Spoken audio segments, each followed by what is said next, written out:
Okay.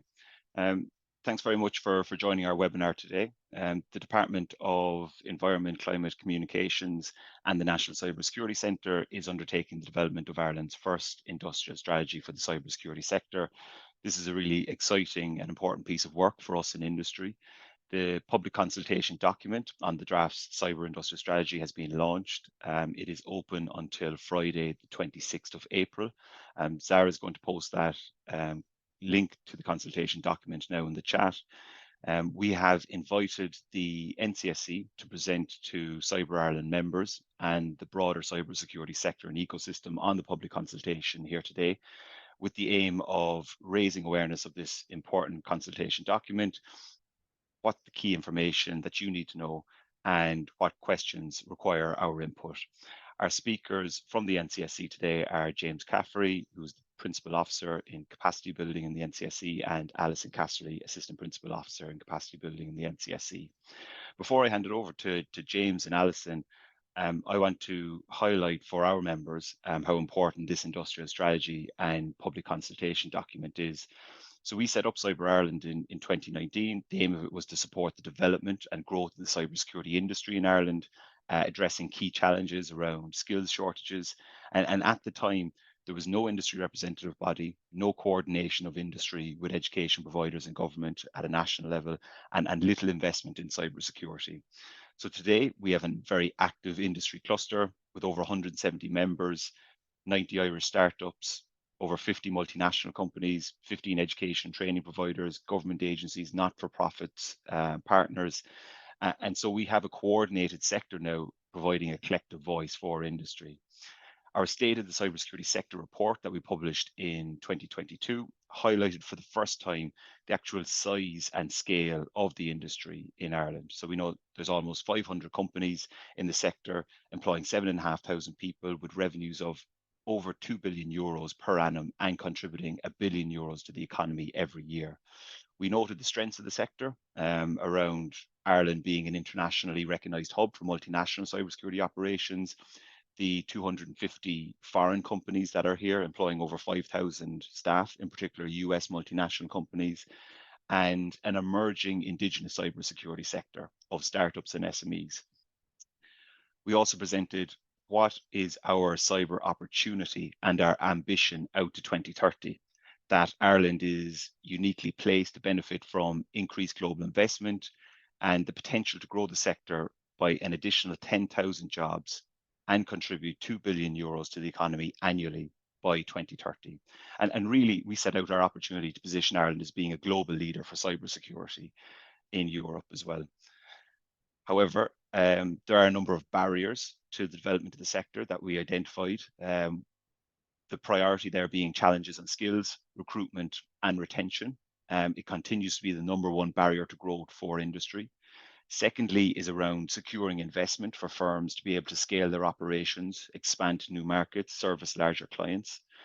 Thirdly is an over-reliance on the multinational sector. It makes up over 70% of employment, and the need to develop our own indigenous cybersecurity sector. The majority of Irish cybersecurity companies are micro enterprises, and we need to be able to develop those and scale those companies so that they can be global leaders. And finally, around R&D, the lack of a cybersecurity research capabilities, lack of coordination and investment in R&D to develop that R&D landscape. And so to address those challenges and realize that cyber ambition that we have, we highlighted 4 key areas that needed to be addressed. The first one was the need for government to take the lead as a catalyst for developing the sector, including a whole of government approach and investment. The second was around supports to scale the domestic cybersecurity industry. The third was supports to develop a pipeline of cybersecurity talent to train and attract up to 1,000 cybersecurity professionals into the sector each year. And then fourthly, to make a significant investment in a national cybersecurity research centre. That this would need to become the centre of gravity for the cybersecurity sector, coordinating across government, industry, education, and research, building expertise around security research, but also be able to engage and support with industry to develop applied research and development projects. to develop new companies, technologies, to develop new solutions for the European market and internationally, to have an accelerator program for Irish companies to scale internationally, to have state-of-the-art infrastructure there, IT, OT, cyber ranges, and training stocks. And we highlighted that this would require a minimum investment of 40 million euros a year to make it a reality. So today we have a discussion around the cyber industrial strategy.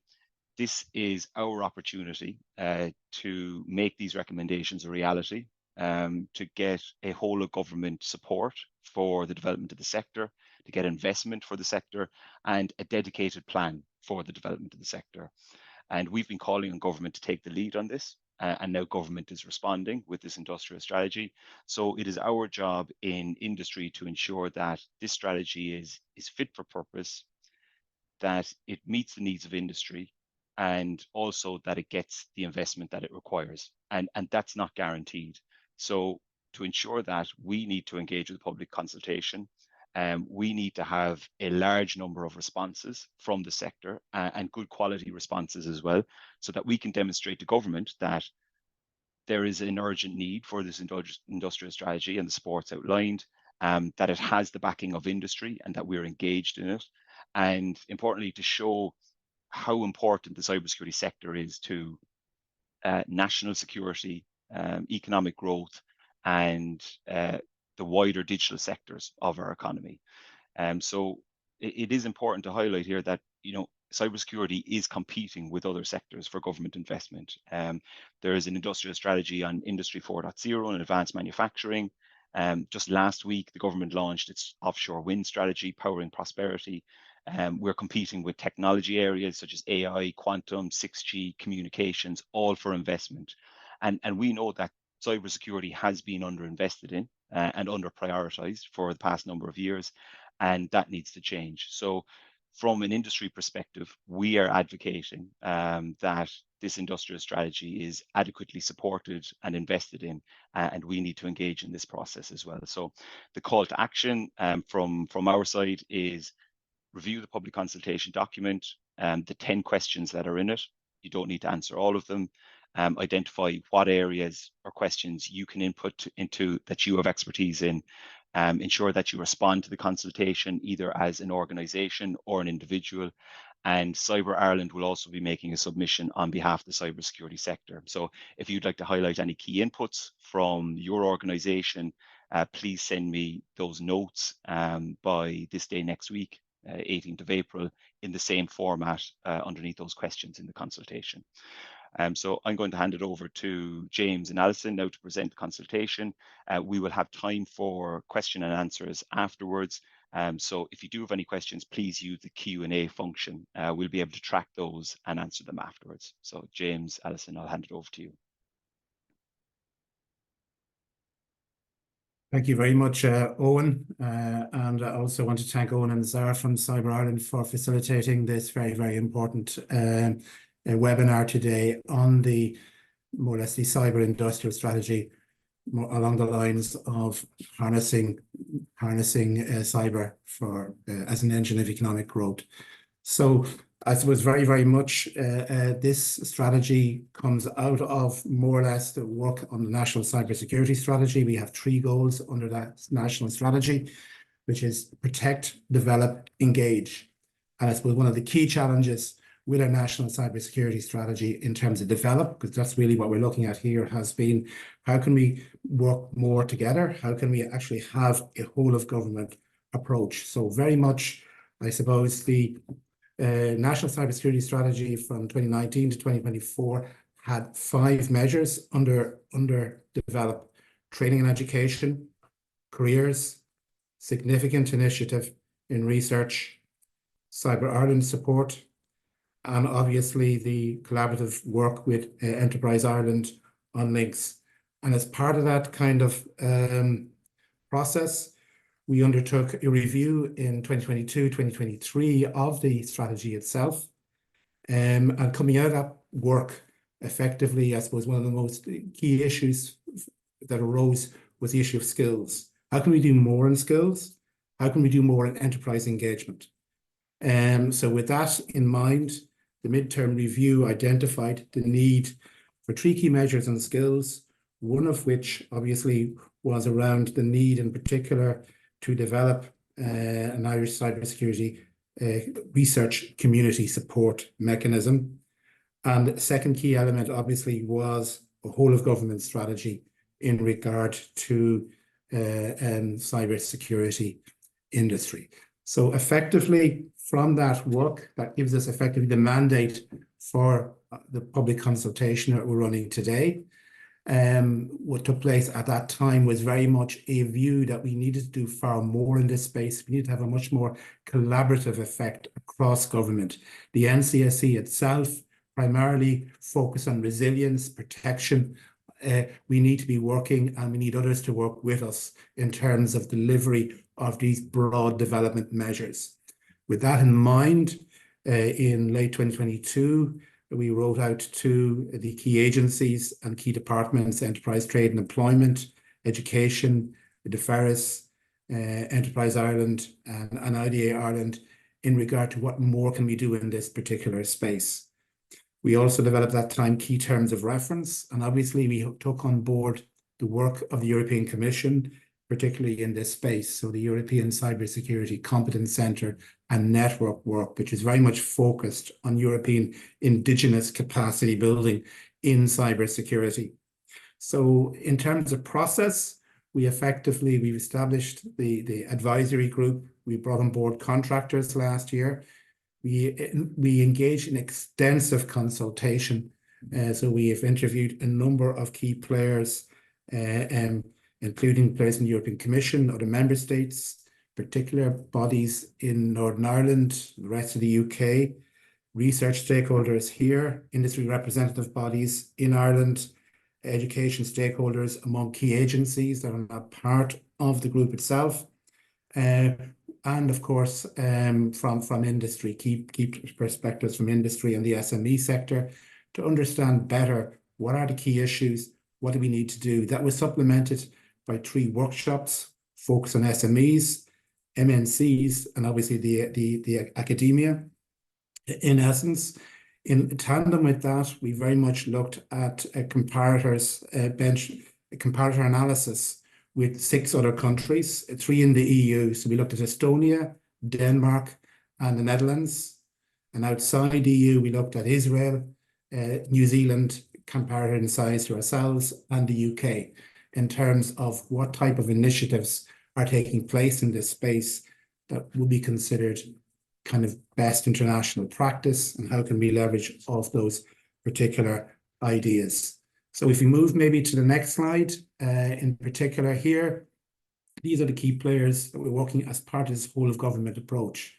So that the respective committee was established formally in end of Q1 last year, with a view to understanding what can we do, where do we need to go in this space, how do we avoid reinventing the wheel, because there is a lot of very, very valuable work already taking place. So where are the gaps? How do we avoid duplication? And what key extra work do we need to look in terms of delivery through this strategy itself? So this is very much about alignment. The NCSE itself will be a key agent in terms of delivery, but we're not the sole agent in terms of delivery on this. It needs also to take into account the broader kind of industrial policy. So the enterprise white paper from late 2022, innovation 2030 in terms of the R&D initiatives, digital strategy for schools. Again, these are key initiatives from the partnering government departments we need to take account of in terms of developing our strategy as well, along with EU developments in cyber, the growth of regulation on cyber. So we talk about the NIS2 directive. We also have the Cyber Resilience Act, Cyber Solidarity Act in terms of more operational and support, plus also the work on certification. And I suppose really much as part of that process, what do we need to do more here? This is very much an industrial strategy. There will be a separate work on a 3rd national cybersecurity strategy taking place in the context of NIS2 shortly. This is very much about what do we need to do in the industry space? Cyber is an opportunity. What can we achieve? And it's back into the whole issue of very much looking at the whole greater than the sum of the parts. It's very much looking at, okay, a focal point for cybersecurity. So we have that in the document itself. And that's very much, kind of along the lines of what's been taking place elsewhere. You've probably heard of, if you read the document, you'll hear of Queen's University Belfast Centre for Secure Information Technology, CSIT, has been active very much in the cyberspace since 2009. You've got the London Organisation for Rapid Cyber Advancement in London, in the UK. Similar initiatives in Paris, Campus Cyber. You have Hague Security Delta in the Netherlands. You have KTH University working out of Stockholm in terms of a kind of a focal point in terms of a cyber campus.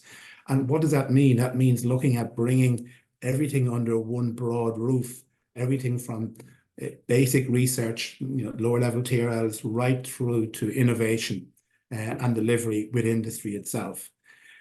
We also need to look at the direction of travel here with the European Union, and we need to do initiatives outside that context as well, in terms of, Owen mentioned the fact that very much dependent on the MNC sector.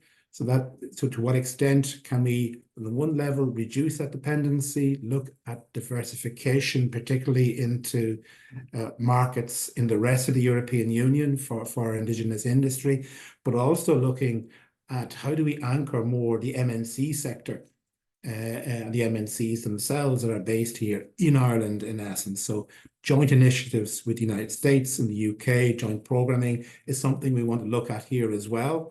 And in that context, for example, the paper does refer to the work we're doing with the Department of Science and Innovation Technology in the UK around skills and innovation. So again, and that we also need to look here at where we're going, in essence. So the emergence of disruptive technologies, generative AI, post-quantum cryptography, 6G, etc.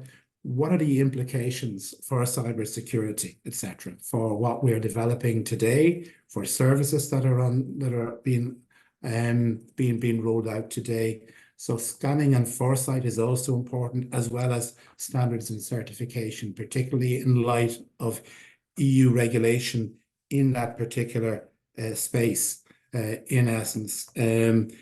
Basically, most of our industry is non-EU, in inverted commas, in terms of employment and in terms of impact. How do we ensure that our SME sector in particular grows in line with, I suppose, the changing geopolitical environment and the risks associated when it comes to international trade that could present in the future? So I suppose moving on then to the next slide, I suppose this is the key challenge here. The EU increasingly is looking at EU investment for EU-owned and headquartered firms and enterprises only. That does present key challenges for us, even on this island, in terms of growing North-South collaboration in cybersecurity. What is appropriate that we can do, and what do we need to do outside an EU context? In essence, there's significant funding from the European Union in this particular space, over 1.6 billion on cybersecurity alone from the Digital Europe programme.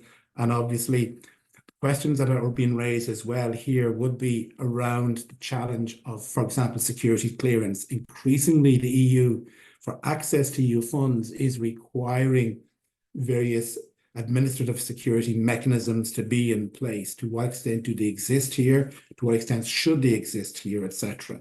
And again, ownership and control checks is something that we ourselves are beginning to try and grapple with.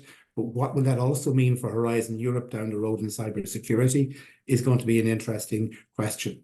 And so again, I think the key challenge here is the growing impact of EU regulation in this space. What will it mean in terms of transatlantic trade, for example, down the road, particularly with our MNC sector? And basically, what opportunities can we avail of here to leverage, to have more diversification into EU markets, etc., while we separately deal with supports for the MNC sector in an outside the EU context? So I'm going to hand over to Alison, who's going to take you through the key pillars of what's in the strategy document itself, skills or research and innovation, and the Indigenous industry sector. So over to you, Alison. Thanks, James. And thanks everybody for taking the time out of your day to attend this morning's session. Apologies, I know I'm a little bit echoey, so just bear with me if you don't mind. As James and Owen mentioned, there are, I suppose, 3 key pillars within the strategy, and the proposed document outlines these 3 pillars individually and then asks some key questions in order to, I suppose, provoke some thought, get some perspective in relation to specific areas, but please be free to ad lib and to add, I suppose, your views as you see it. If we take the skills area in particular, we've identified potentially 6 key actions, some of which is as, I suppose, as structured as developing a cybersecurity skills framework, I suppose, to outline course and to map job roles and role profiles. So something that we would be able to compare ourselves at a European level and an international level. It also suggests a focus on upskilling, reskilling, promotion of short, intense training, the promotion of micro-credentials, placements, internships. I suppose these are all suggestions that we are looking to put out there based on the consultations that we've had to date and our knowledge of the industry. But you as players within the industry are better placed to tell us, are these actions relevant? Will they be effective? Is there something that's missing? If you were to prioritise them, how would you prioritise them? Who are best placed to deliver them? Is it the Department of Education? Is it through universities? Or is it through these short, snappy, intense training modules that can be done either during day jobs or in your spare time? Again, as you're based in the industry itself, you're best placed to be able to advise us on how you view where the priorities should be, and again, most importantly, if there's any actions that are blaringly obvious that are missing from what we're proposing. In relation to the Indigenous industry, we've identified 6 key actions. Again, some of this will cross over naturally in relation to skills and I suppose ongoing development. So we're looking at 26 actions that we've identified, some of which will be financial support to SMEs. This is where we can leverage from the EU in terms of available funding. And I suppose it's us looking to see how we can break down those barriers and make applications for funding a bit more streamlined and effortless for industry, so that you have the ability then to access more funding going forward. We're also looking at maybe developing a cyber innovation sandbox involving physical and virtual test beds for startups, looking at the implementation of screening, look at potentially the implementation of baseline cybersecurity schemes for SMEs, certification. Again, I'll ask the key questions. Are these actions relevant? Will they be effective? Is there something that we are missing? Is there something that you are aware of from your experience through your day-to-day jobs that you think you're missing a trick here? And this is what I feel passionate about and what I would like to input into this ongoing development of the strategy. Again, ask the key question then as to who's best placed to deliver it. How effective could it be? I'm going to move forward then to research and innovation. Research and innovation is key to the ongoing development of such a fluid area of work. We've identified 9 actions. One would be to establish a standing advisory group on cyber research. Again, is to keep, I suppose, things moving forward in the one direction from a whole of government approach, but also developing the industry in line with what's happening on a worldwide basis. We look at promoting partnerships with other research centres. Again, I'm asking the key questions. Are they relevant? Are they effective? What are we missing? This is your opportunity to be able to contribute to the development of industrial strategy. There is nobody better placed than industry itself to help it develop and help it mature.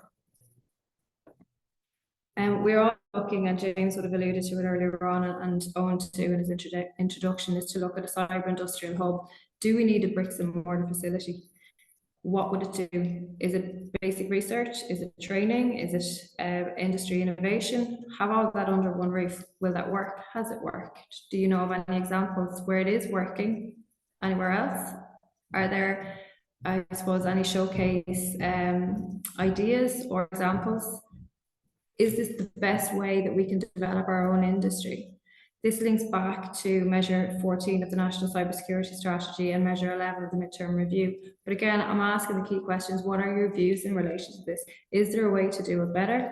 Or is this something that, yes, you absolutely should invest, and what's the level of investment, and how long should we invest for? Again, these are key questions, but I've said it, and at the risk of sounding like a parrot, who is better placed than industry to advise us on how industry needs to develop? We're trying to be as open and transparent as we possibly can in this process. So to do that, we need your engagement, and we need you to make submissions. How do you do that? First of all, I'd ask anybody to read the consultation paper. You log on to the gov.ie portal, register through CDQ, and submit. We do have 10 questions. Again, the questions are aimed at trying to get you to think about specific themes, but please feel free to add or edit as appropriate. You can send the form itself completed through the online platform. You can download it, you can print it, you can post it into ourselves here in the Department of Environment, or you can send it on email. Either or, if you can take away anything from today, is to please do engage. We do want that level of engagement, and we do want to hear from you, because you can make a difference. The closing date for submissions is 5:30 on the 26th of April, and all the details there are on screen there as to how you can submit. And Owen, I'll hand it back to yourself in terms of questions and answers for the time that we have left. That's great. Thanks very much, James and Alison, for providing that overview.